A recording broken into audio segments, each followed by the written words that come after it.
안녕하세요, 투자자 여러분. 조합부TV입니다. 오늘 이 시간에도 테슬라 이야기를 한번 이어나가 보도록 하겠습니다. 최근 주가가 많이 하락해서 신경이 많이 쓰이시는 분들도 계실 텐데요. 적정 주가 선정을 한번 해봤습니다. 굉장히 좀 보수적인 측면에서 제가 바라보고 그 수치들을 기준으로 해서 한번 예상 적정 주가를 한번 뽑아봤어요. 1년 뒤에 12개월 포워드 PER은 31배로 예상이 되고 있습니다. 그리고 올해 1년 동안 EPS, 즉 주당 순이익은 한 주당 3.6달러를 이제 그리고 내년에는 5.51달러가 예상이 되고 있습니다. 매년 성장률을 50% 이상 이렇게 바라보고 예상 PER을 한번 적절하게 넣고 이 조건 하에서 적정 주가가 얼마인지 예상 주가하고 적정 주가는 좀 달라요. 이유는요. 바로 심리적인 게 들어가기 때문이고요. 종합주가 지수의 흔들림에 따라서 여기에 변동성이 함께 가미가 돼요. 그래서 변동성은 그 중간에 굉장히 가파르게 올라가기도 하고 그리고 가파르게 내려가기도 해요. 그래서 변동성은 약간 배제를 시키고 그리고 적정 주가 측면에서 한번 이 수치적으로 뽑아본 거예요. 자, 그러면 PER 50배를 기준으로 올해 적정 주가는 181달러가 나오고요. 그리고 내년에는 276, 그리고 2025년에는 372. 그래서 한 4년 뒤에는요. 한 500달러 정도의 적정 주가가 나오고요. 시가총액은 1.5 트릴리언, 즉 1조 5천억 달러 정도의 이제 이 시가총액이 계산상으로 나옵니다. 자, 이거는 어디까지가 계산상이고요. 예상되는 성장률 그리고 예상되는 실적, 그것을 바탕으로 해서 적정 주가를 산출해내고 이걸 목표 주가로 발표를 많이들 해요.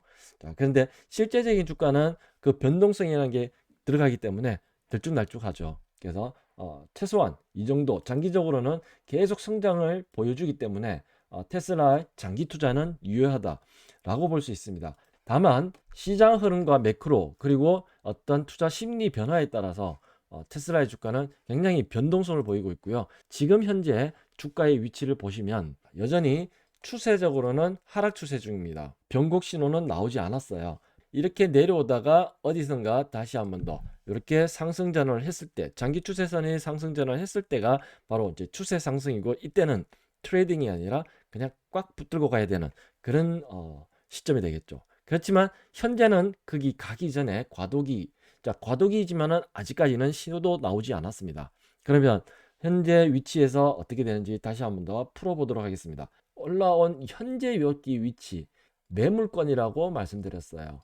여기서 정확하게 신호를 보여줬습니다. 여기에 5일선이요, 원탑 그리고 투탑을 보여줬죠. 그래서 5일선이 투탑을 보여주면은 그 다음에 21선이 꺾어지게끔 되어 있어요. 자, 그래서 지금 21선이 꺾어지는 흐름이 3월 달에 계속 이어지고 있습니다. 계속 내려가고 있죠. 자, 그러면 하염없이 어디까지 내려갈 거지? 이거는 아무도 알 수 없습니다. 장담할 수 없어요.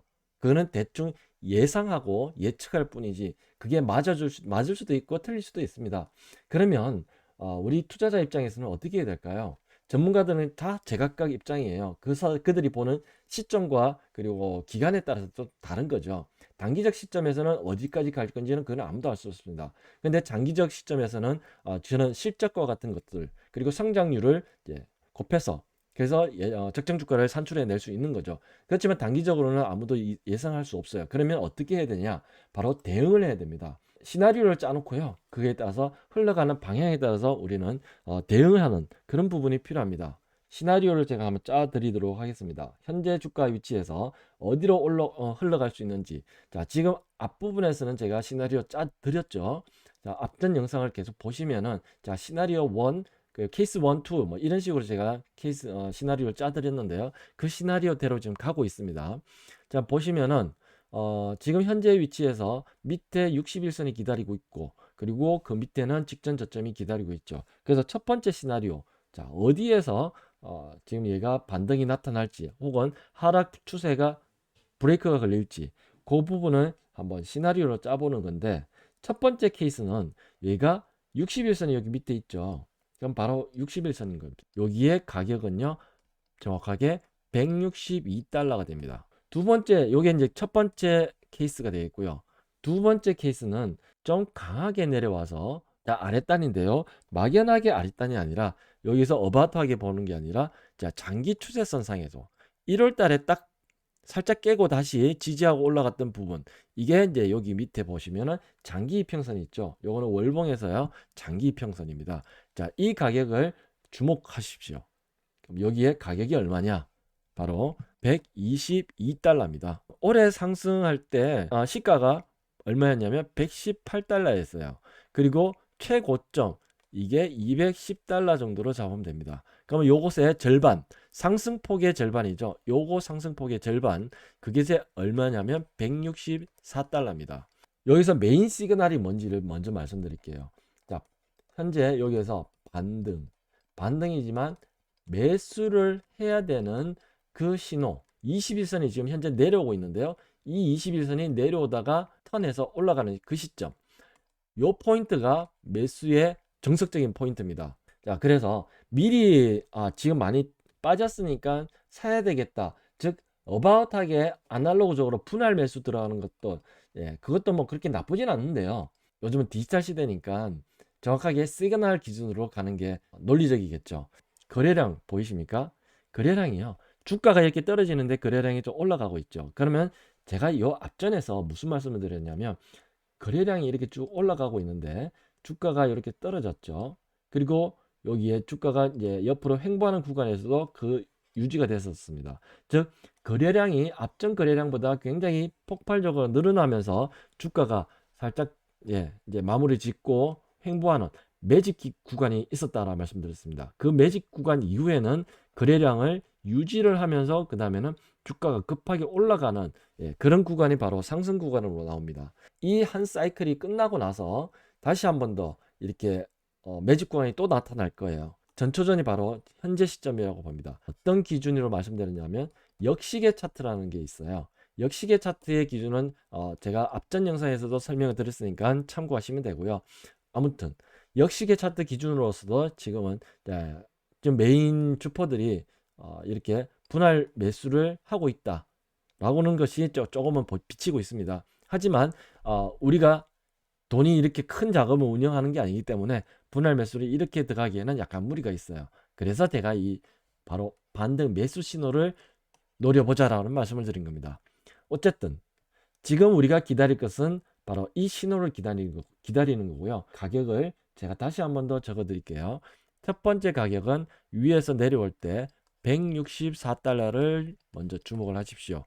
이거는 상승한 1월, 2월 상승한 폭의 절반 수준입니다. 두 번째 162달러 수준.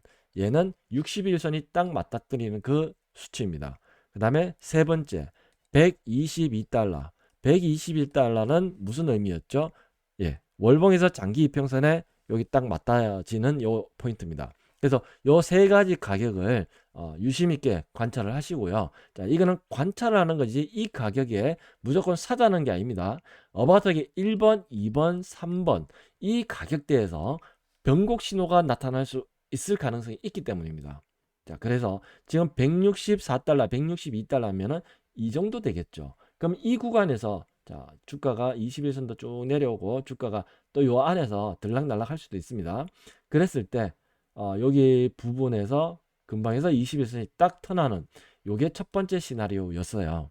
그럼 이것이 나오는지 혹은 여기서 더 무너져 가지고 이 밑에까지 지금 가격상으로는 122달러 근방에서 21선이 내려다 딱 트는지 요게 두 번째 시나리오가 되겠습니다. 그러면 1번 케이스가 될지 2번 케이스가 될지는 알 수가 없어요. 하지만 기다리면 시그널이 나올 거고 그 시그널을 기다렸다가 우리가 매수 공략을 하면 굿입니다. 지금 떨어지는 칼날을 굳이 미리 잡을 필요까지는 없습니다. 그 원리에 대해서 한번 말씀을 좀 드릴게요. 이게 굉장히 중요한 거거든요. 자, 여기 뭐 나무 비슷하게 생겼나요? 과실이 이렇게 열립니다. 수익을 이 과실에 비유를 해보겠습니다. 자, 그러면 우리가 투자를 해서 수익을 내고자 하는 게 궁극적인 목표 아닙니까? 자, 그래서 누구나 원하는 게 바닥에 잡고 꼭지에 파는 게 누구나 원하는 거지만 참 어렵습니다. 자, 그러면 제가 말씀드리고 싶은 것은 욕심을 버리자는 겁니다.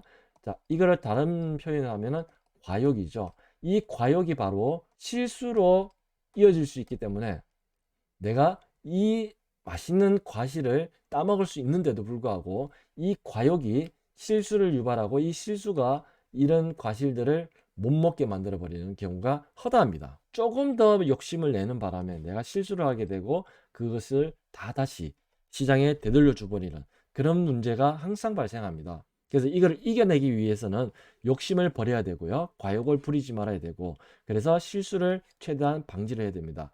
그래서 제가 이렇게 시그널이라는 걸 기준을 말씀을 드리고 그 개념을 지금 다시 설명을 드리는 겁니다. 아주 중요한 포인트니까요. 누구나 알지만 다시 한번 더 강조해 드리고 이걸 항상 마음속 깊이 한번 되새기는 시간을 가지시는 게 좋지 않을까 싶습니다.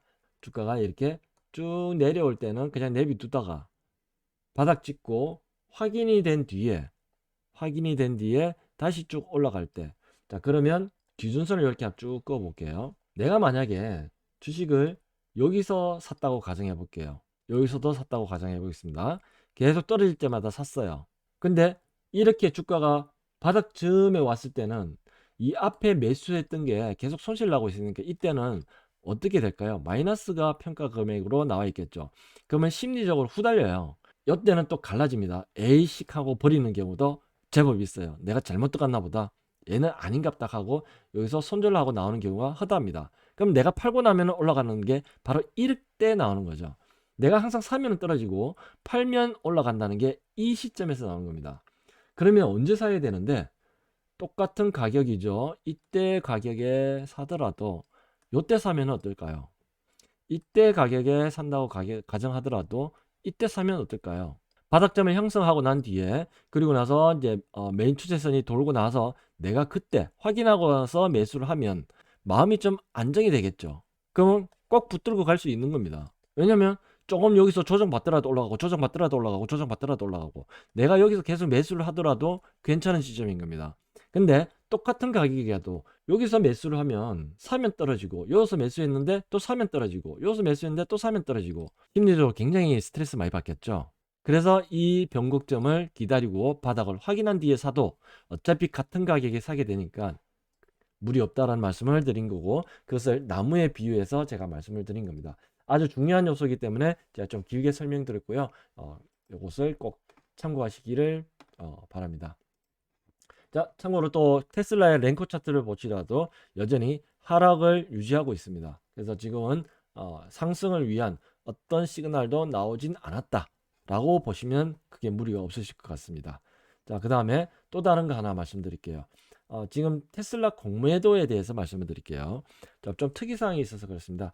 작년 9월, 10월, 11월, 12월까지 공매도가 계속 늘어났거든요. 그러다가 올해 1월 달부터요. 1월 초부터 1월 중순, 정확하게 1월 13일까지 데이터를 보면 이때 공매도가 약 1000만 주가 늘어났어요. 8천만 주가 쌓여 있었어요. 12월 말까지요. 근데 1월 초에 딱 보름 동안에 1000만 주가 더 추가가 됐어요. 2월 달에 이렇게 급하게 올라가니까 공매도 세력들이 손실이 굉장히 크게 났었어요. 그러니까 175에서 쭉쭉쭉쭉 올라가니까 얘네들이 여기서 손절을 쳤습니다. 이때 샀던 1000만 주 전부 다 여기서 다 털어냈어요. 그게 지금 여기에 나타나고 있습니다. 올해 1월 달부터 좀 이런 현상이 있었다는 것을 좀 재미삼아 말씀을 좀 드렸습니다. 자, 또 다른 측면에서 TSLQ를 제가 말씀드릴게요. TSLQ는 테슬라의 숏 ETF라고 보시면 됩니다. 제가 지금 한번 차트를 보여드릴게요. 얘는 테슬라 차트의 바로 반대입니다. 똑같이 모양이 이렇게 뒤집어 놓으니까 똑같은 테슬라의 흐름하고 똑같죠. 그래서 테슬라의 주가 흐름에 바로 1배수로 반대로 흘러가는 게 바로 TSLQ고, 얘는 어떨 때 주로 쓰냐면 바로 해지 목적으로 많이 씁니다. 저도 지금 주로 많이 섞어서 쓰고 있는 그런 ETF이고요. 저도 테슬라 장기 물량을 가지고 있는데 장기 물량을 보호하기 위해서 TSLQ를 같은 비중으로 가지고 있고, 그리고 조금 더 트레이딩 관점에서 물량을 별도로 좀 더 추가 매수를 해서 이 TSLQ를 수익 구간에 지금 들어와 있는 상태입니다. 그리고 얘는 적정하게 어떤 아까 전에 말씀드렸던 테슬라 주가가 의미 있는 구간에 왔을 때 이 해지에 좀 오버된 해지 부분들을 이익 실현하고, 그리고 메인 매수 시그널이 나왔을 때는 해지는 다 풀어버릴 생각입니다. 그래서 TSLQ도 다시 역시계 차트 개념에서 보면 이때 언제였죠? 1월 말부터 6월 달까지 거래량이 앞전보다 굉장히 늘어나는 걸 보이시죠? 바로 역시계 차트에서 보시면 이게 매직 구간이었습니다. 그 매직 구간 이후에 현재 주가가 올라가고 있죠. 그렇죠? 자, 그러면 주가가 올라간 뒤에 어디선가 또 빠지겠죠. 그거는 테슬라 주가 지금 시나리오 말씀드린 거 그것을 기준으로 보시면 되고요. 지금 혹시나 TSLQ에 가지고 계신 분이라면 테슬라 주가 흐름, 즉 시나리오에 따라서 흘러가는 방향을 보시고 이익 청산을 하시는 것을 권장해 드리고요. 기본적으로는 5일선이 한번 꺾어질 때 그때 3분의 1 파시고, 그 다음에 5일선이 두 번 꺾어질 때 또 3분의 1 파시고요. 21선이 꺾어질 때 다 파시면 됩니다. 그래도 수익은 이 밑에서 매수하셨다면 굉장히 좋은 수익 구간에 와 계실 거예요. 종합 부분도 잠깐만 짚어보고 갈게요. 바로 어제 금요일 S&P 500이 또 마이너스 1.45%까지, 얘는 61선까지도 깨버리는 그리고 직전 저점까지도 깨버리는 좀 강한 하락의 흐름이 나왔습니다. 3월 초까지는 좋았어요. 자, 장기적 추세로 3월 초에 봤을 때는 장기 추세선이 상승으로 턴할 수 있는 턴한 그 시그널이 나왔습니다. 근데 이렇게 지금 다시 하락을 하면서 음봉으로 바뀌어 버렸습니다. 월 음봉으로 바뀌면은 이번 달에는 매수는 기본적으로 없는 겁니다. 매수가 아니라 올라올 때마다 매도를 해야 되는 부분이 바로 3월 달입니다. 그 다음에 4월 달로 넘어가게 되면 얘는 빠져나가 버리고 4월 달 되면은 얘가 빠져나가게 돼요. 그러면 4월 달에 그리고 5월 달에 각각 싸우게 되는 위치들이 여기인데 좀 부담스러운 위치입니다. 3월 중하순 넘어갈 때 이 주가의 위치가 어디에 있는지 그걸 한번 체크해 볼 필요가 있고요. 지금 바로 다음 주죠. 3월 14일 날 뭐가 있습니까? CPI 발표가 있죠. 그게 또 굉장히 좋은 중요한 포인트라고 봅니다. 10년 만기 국채 수익률이에요. 장중에 장 초반에 3.9%였었는데 지금 장 마감 이후에 보니까 3.7%까지 급하게 지금 내려왔어요. 자, 이게 급하게 내려왔기 때문에 아마도 CME2에서 이번에 3월 22일 날 FOMC 회의에서 25bp를 베이비 스텝으로 올리겠다는 이 확률이 월 초에는 거의 95%였어요. 근데 얘가 갑자기 확 내려와 버렸고요. 있지도 않던 이 50bp 인상 확률이 있지도 않다가 갑자기 확 올라왔다가, 그리고 어제 아랫게는 얘가 한 70% 정도까지 올라왔다가요. 다시 얘가 또 뚝 떨어져 가지고 30%까지 또 뚝 떨어졌다가 어제 다시 또 68%까지 또 올라가고, 3월 22일 날 예정되어 있는 FOMC에서의 금리 방향성이 굉장히 불확실하다는 거죠. 그 불확실하다는 것이 바로 이제 어제 나왔던 것이 실업률, 미국의 실업률이 나왔죠. 실업률이 굉장히 높아졌습니다. 3.4%에서 3.6%로 확 치고 올라갔죠. 이걸 좀 장기적으로 보면은 좀 보이시나요? 좀 키워볼게요. 약간 바닥에서 이제 머리를 살짝 들어 올렸죠. 살짝 들어 올리면서 지금 드디어 뭐 금리 인상과 그 다음에 경기가 둔화되면서 실업률이 증가하는구나. 그러면 연준에서 금리를 급하게 못 올리겠네라는 그런 예측들이 나온 거죠. 그런 것 때문에 지금 이 금리가 10년 만기 국채 수익률이 급락을 하지 않았나라고 예상이 됩니다. 그러면 이것은 일단 주식시장 쪽에서는 약간의 긍정적인 요소, 단기적으로 긍정적인 요소로 볼 수 있습니다. 그래서 다음 주 월요일 날 어떻게 시장이 반응할지 그건 좀 사뭇 지켜봐야 될 부분이고요. 어쨌든 중요한 것은 3월 14일 화이트데이죠. 다음 주 화요일 날 바로 이제 이 CPI가 발표되는데 CPI 지표가 얼마만큼 기대치를 만족시키는 수치가 나올지, 지금은 시장의 컨센서스는 6%로 지금 예상이 나오고 있어요. 근데 이 수치가 과연 얼마만큼 나올지 그거에 따라서 이어서 3월 22일 날 FOMC에서 금리 결정이 어떻게 될지 시장의 예측들이 막 나오기 시작할 겁니다. 그러면 시장의 변동성은 굉장히 커질 거라고 봅니다. 샀다 팔았다 이렇게 적극적으로 매매에 가담하지 마시고요. 지켜보시는 것도 하나의 방법이라고 봅니다. 그래도 좀 긍정적인 게 달러 인덱스가 105를 찍고 넘어갔다가 다시 여기서 원턴, 투턴의 모습을 좀 보이고 있어요. 투턴의 완성은 여기서 직전 저점을 깨고 내려가는 게 투턴의 완성인데 월봉에서도 지금 음봉으로 나오고 있고요.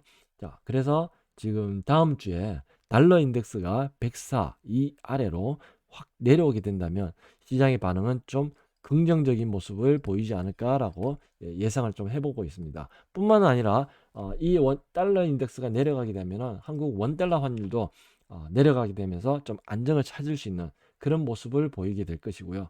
그 다음에 필라델피아 반도체 지수 상승 턴에서 쭉쭉 올라가고 있죠. 위에서 조금 두들겨 맞고는 있지만 그래도 잘 버티고 있습니다. 박스권 상단을 돌파하면서 파동을 지금 이어나가고 있기 때문이죠. 여기서 원 버튼, 그리고 투 버튼, 그리고 고점 돌파한 뒤에 계속 요 위에서는 박스권으로 흘러가고 있습니다. 자, 요거 하나 말씀드리고 마무리 짓도록 하겠습니다. 이렇게 지금 떨어지더라도요, 작년처럼 훅 빠지지는 않을 겁니다. 지금 여기 이어서 쭉 빠지더라도 이 밑에서 기다리는 의미선 라인이 있기 때문에 얘는 빠져도 다시 올라와야 되는 그런 의미점이 있습니다. 그렇기 때문에 너무 걱정하지 마시고요. 너무 두려워하실 필요도 없습니다. 안정적으로 자금을 운영하시는 게 그게 좀 다음 기회를 노릴 수 있는 그런 부분이지 않을까 싶습니다. 자, 그래서 의미선까지 내려가 준다면 정말 저가 매수를 할 수 있는 저로의 또 찬스가 올 것이고요. 그 신호는 제가 앞으로 계속 보면서 말씀을 드리도록 하겠습니다. 긴 영상 봐주셔서 감사드리고요. 편안한 주말 보내십시오. 너무 스트레스 받지 마시고요. 네, 감사합니다.